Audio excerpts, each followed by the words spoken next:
What is up, everyone? Welcome back to another episode of the Fantasy Fellow Show. My name's Kyle.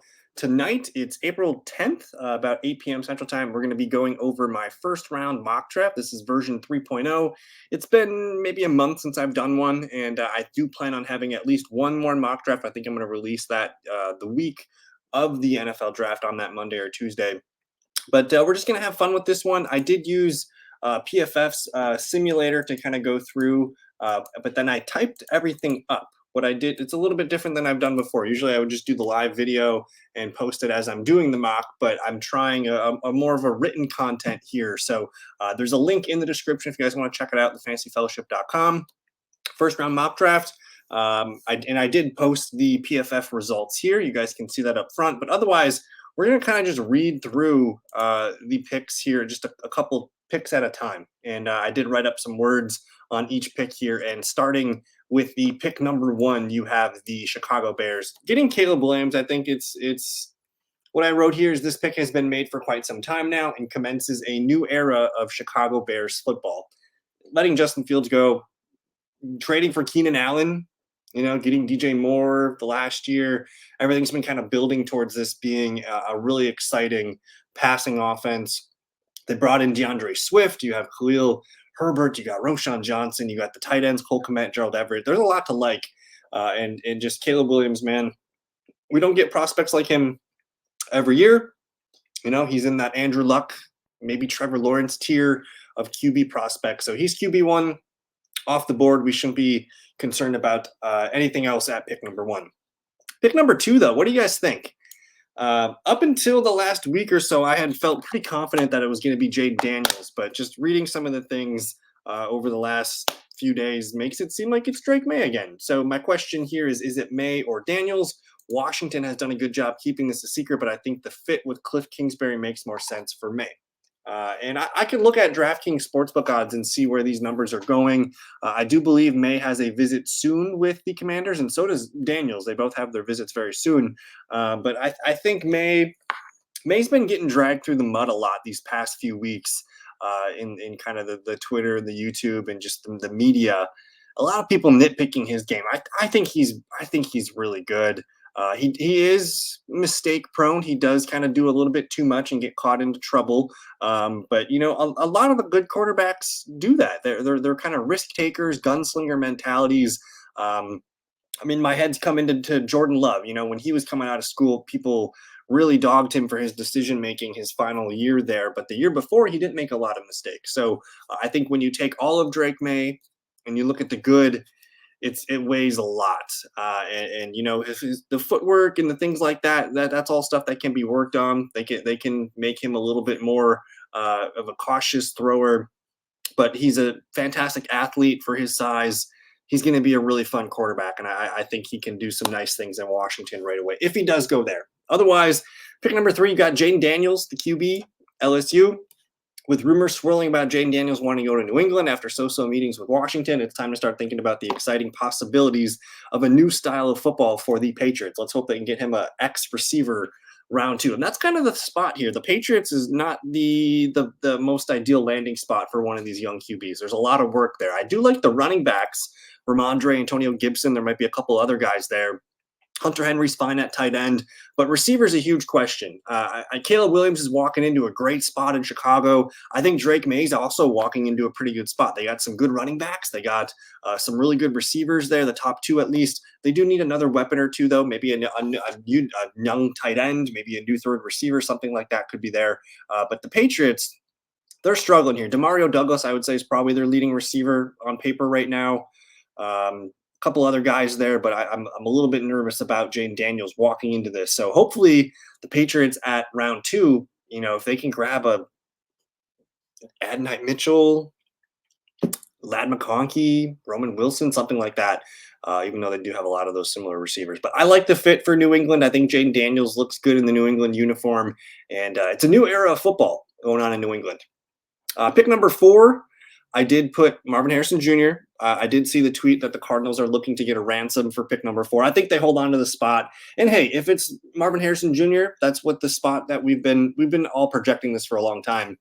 and I think it makes sense. But I'm not going to be surprised if it's Malik Neighbors. If that's the better fit, if they go to Kyler and say, who do you want to throw to? Neighbors he's a elite slot weapon right away. They can leave Michael Wilson on the outside, although they do have Greg Dortch, who I think is going to play a little bit more in the slot this year for them. So we'll see. But getting Marvin Harrison on the outside, very exciting prospect. We don't have to hash that one too much. At number 5, though, I did kind of come back around to this. I think Malik Neighbors is a really good pick for the Chargers at 5. Looking at their depth chart, they got Rashawn Slater at left tackle, Trey Pipkins at right tackle.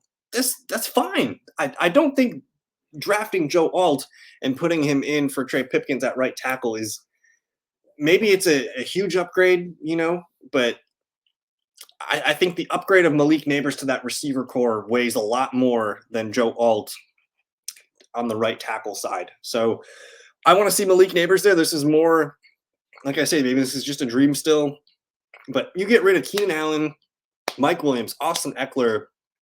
You got to put something down on paper here for the fans to get excited about coming to watch you. So Neighbors would be that, and that would be kind of cool to see. Jim Harbaugh doing something different. Everyone thinks he's going offensive line, but I gave him Malik Neighbors. And number 6, I go with the New York Giants taking Rome Odunze. The Giants have been linked to Neighbors, and they really need a true wide receiver one in this team, whether it's Daniel Jones, Drew Lock, or a rookie QB later. Adding a talented wide receiver like Odunze gives the current QBs on the roster the best chance to succeed, as well as any rookie QB they bring in. If not receiver, I think Joe Alt makes sense. So Odunze is really good. People are kind of describing him as a poor man's Larry Fitzgerald. I think that's such a hard thing to do, to just say, hey, this guy, you're like an elite Hall of Fame wide receiver that played a decade of good football, great football. I don't think that's fair. But I like Odunze a lot. I think he's a fine 6th pick. And we'll move on to pick 7. Pick 7, I'm going with Tennessee Titans, Joe Alt. The Titans they've given Will Levis everything. They got him Tony Pollard. They got him Calvin Ridley. They got him DeAndre Hopkins last year. They still have Traylon Burks there. We'll see if he can do anything for them. But Chico Conco is there. Tyjae Spears is there. There's a lot of things on paper that look really nice. So I think giving him a stud left tackle here, one, it's a great investment for Will Levis this year. And if Will Levis proves to not be the guy, this is still a great pick for whoever the quarterback of the future will be. So that's kind of how I view the Titans. Number 8, it does seem like the Falcons are going with the best defense available player, and that's going to be they get the first crack at defense here. They need one. Offensive line's really good for them. Obviously, they got Kirk Cousins. They got Drake London, Kyle Pitts, Bijan Robinson, Darnell Mooney, Rondale Moore, Tyler Algier even. Like, there's a lot to like on Atlanta's offense. So I think looking at the best defensive player for them makes sense. If it is at edge Dallas Turner, that's great too. I can also see a couple other players here, but I'm going to go with the consensus edge rusher Dallas Turner to the Falcons. The Bears, I know a lot of people are mocking them Rome Odunze. I personally don't think Rome Odunze falls down to 9. I think if he falls to 8, someone's calling Atlanta to get up here and to get that deal done. So I gave the Bears edge rusher out of UCLA Latu here. I rate that they struck gold with Montez Sweat last year, but they really need another talented edge rusher because you can't name it. So I think building that defense up, you already got Caleb Williams. Go ahead and get a guy that can get sacks and get Caleb Williams back on the field. I think that's a lot of fun. So 2 awesome picks for the Bears. They get hopefully a generational QB and the next best edge rusher here. He's really good. I like Latu a lot. The New York Jets. I struggled with this pick because I really wanted to put Brock Bowers here, but I'm not sure if Brock Bowers is going to go that high just with the amount of money you have to give up a tight end. But anyways, Tyrese Fuaga here, really good offensive lineman prospect. They brought in Tyron Smith and Morgan Moses for the left and right tackle spots, and I like these guys, but I think if you put the over and under on games Tyron Smith plays this year, it's probably like 8.5, and I still might take the under. So getting a left tackle for the New York Jets, I think, is a priority to keep Aaron Rodgers upright. Number 11, I put J.J. McCarthy here. I don't know if they're going to be able to stay at 11, and when I was looking at the numbers, DraftKings Sportsbook has J.J. minus 205 to hit his under of 5.5. So probably got to move up with the Chargers, and maybe that's what they got to do. I think it's a very realistic probability that the Vikings do get J.J. McCarthy. Probably not at 11 though. So for now, I didn't do any trades in this mock, but I will do trades in my final one the week of the draft here. So this is kind of more just me piecing it together and learning, okay, I'm going to have to trade up to get him. It's pretty clear here that the DraftKings and all the sports book like JJ McCarthy, maybe a top 5 pick. Number 12, the Broncos. And the favorite, I mean, DraftKings, they got Bo Nix 32.5 for his prop, minus 150 to go over, which would be bad. They're basically saying he's not a first round pick. So for the Broncos to take him at 12, they've made so many bad decisions the last few years. I don't think they can do another one. So to me, taking the best cornerback available for them makes sense. If it is Cooper DeJean, cool. I also think Cooper can play a hybrid safety role for them. They did let their star safety go in free agency. They also need a bookend opposite Surtain Jr. So I think getting Cooper DeJean, or if they want Quinion Mitchell, if they want Terrion Arnold, I'm fine with that too. But to me, looking at the roster and just the talent, they have the opportunity to take the best cornerback in this draft. So I'll go with Cooper DeJean for now. The Raiders, another team that needs a quarterback. I can see Bo Nix or Michael Penix being here, but again, at 13, I just don't see it. So we'll go JC Latham, the right tackle here. He's plug and play for them. Huge upgrade at the right tackle spot for the Raiders right away. The Saints, Ryan Ramczyk, starting right tackle right now. His knee recovery is not going great. They're not sure if he's going to be ready to play this year. So I'm going to just continue to mock them a starting right tackle. Fashanu, Penn State, let's make it happen. The Colts are a fun team. I did see that they're bringing in Malik Nabers for an interview check this week, so that's kind of cool. Maybe they get the balls to move up, but who knows? But either way, my first question here is: can you name another current cornerback on the Colts roster? I don't know if you can. So whether it's Quinion or Terrion Arnold, I think the Colts have done the research. They've looked really hard at these cornerbacks. I think they take one of their favorites at this spot, and I really like Quinion Mitchell, so we're gonna go him at 15. The Seattle Seahawks up here at number 16. I note that they could look at center or interior offensive lineman here, but I think they're okay, especially their left and right tackle. I like those spots there with Charles Cross and Abraham Lucas. But they need a starting edge rusher opposite Boye Mafe. So they could also look at another cornerback here. They have Witherspoon, and I think there's another name that they have that's pretty good. But they could use another outside corner. But I'm going to go edge Jared Verse here. They need more pass rush on that side of the ball. Jacksonville Jags, we're going to go with Terrion Arnold. They brought in Ronald Darby and Darnell Savage, so they're trying to fix that secondary, but that's a huge need for them. They need bodies back there. And then I did note Brian Thomas Jr. could be fun here.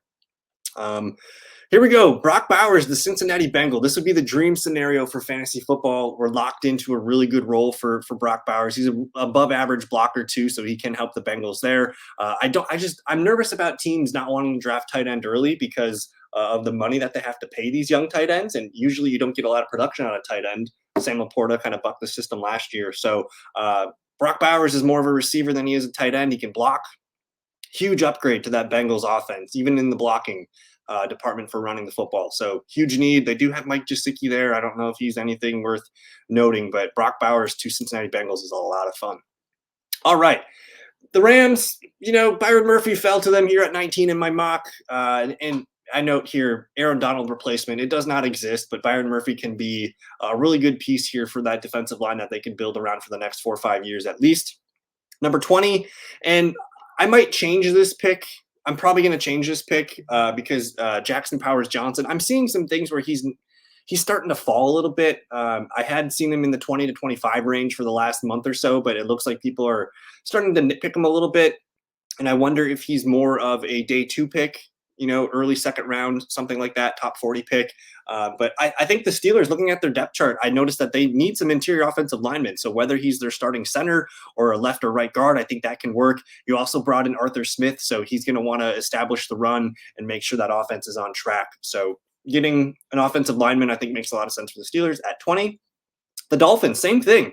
They lost a couple guys. They run the ball so well, and they need so much for their scheme that Graham Barton is a great fit. I think he can start anywhere on the offensive line.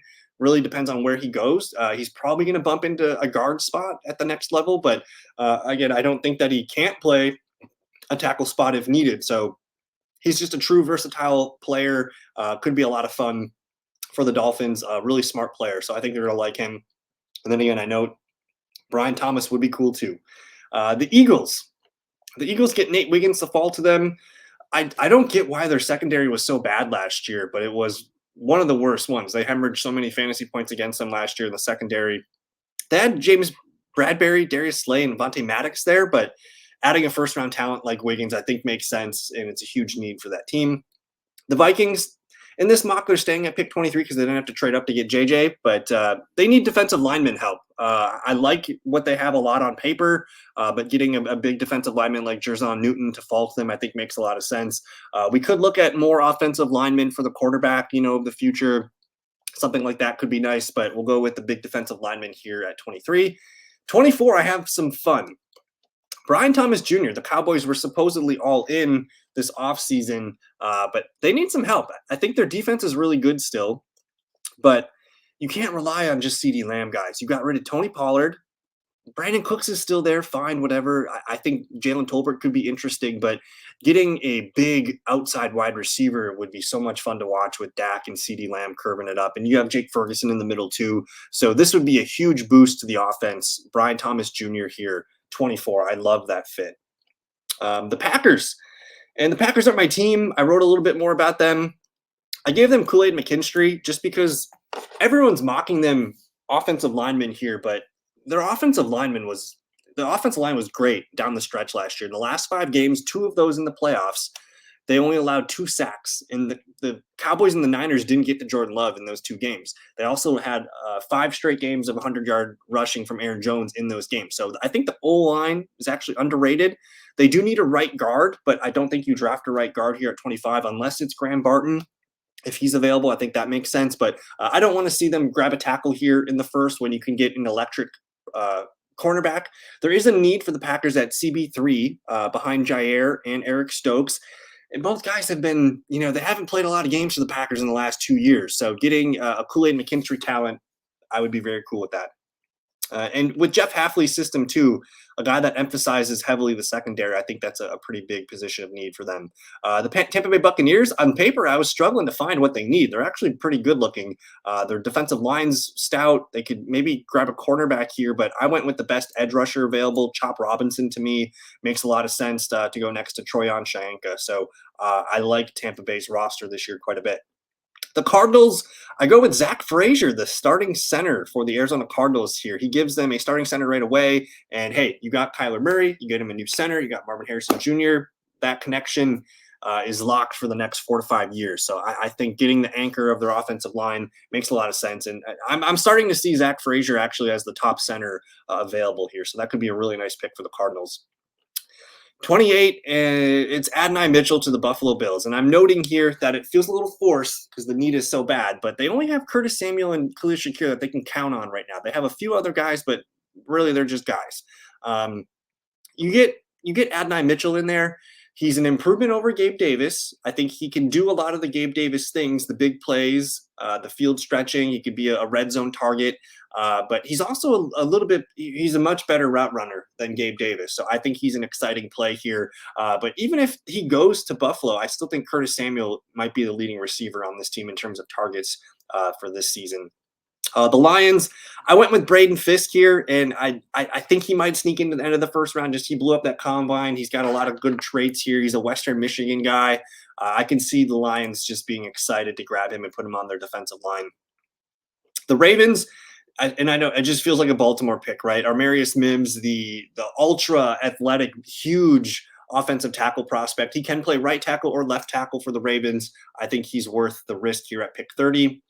The Niners, I gave them offensive lineman Troy Fautanu, and I have him falling quite a bit just because me watching him and him playing at Washington, I don't know how great of a run blocker he is. I know he's a quality zone player, so I think the 49ers like that. He might also be able to kick into the left or right guard for them. So he's just a guy that I think could be a useful tool for the 49ers offense at the next level. And last but not least, here we have the Kansas City Chiefs. I gave them edge rusher Darius Robinson. He's from Missouri, so they already know a lot about him. But they need another edge rusher pretty good here. So Mike Dana is there, but I think getting a third edge rusher, Darius Robinson, makes a lot of sense for a defense. I thought maybe cornerback, but they seem to like their corners that they have even after they lost Snead, so we'll see. But everyone's mocking them wide receiver. You brought in Marquise Brown. Who knows what's going on with Rashee Rice? I could see it. Maybe Lad McConkey fits here. He would be my favorite fit for Patrick Mahomes, just because I think he could just eat it up in those zones. So there you go. That is my mock 3.0. I will be having another one done the week of the NFL draft, and I just want to apologize. I haven't been putting out a lot of content. Life's been very busy. Me and my girlfriend, we bought our first home, so that's really exciting. I'm going to be closing on that in a couple weeks, and just everything's moving really fast. So I got a lot of that stuff going on. Check out the fantasyfellowship.com, guys. I have a new membership system on the website if you guys want to get into some of my content. I'm uploading my draft prospects and things like that on there. So check it out. That's where my best ball rankings and content are. Yeah, thank you guys for your time. Enjoy the mock. Let me know what you guys think. We'll see you in a future video. Peace.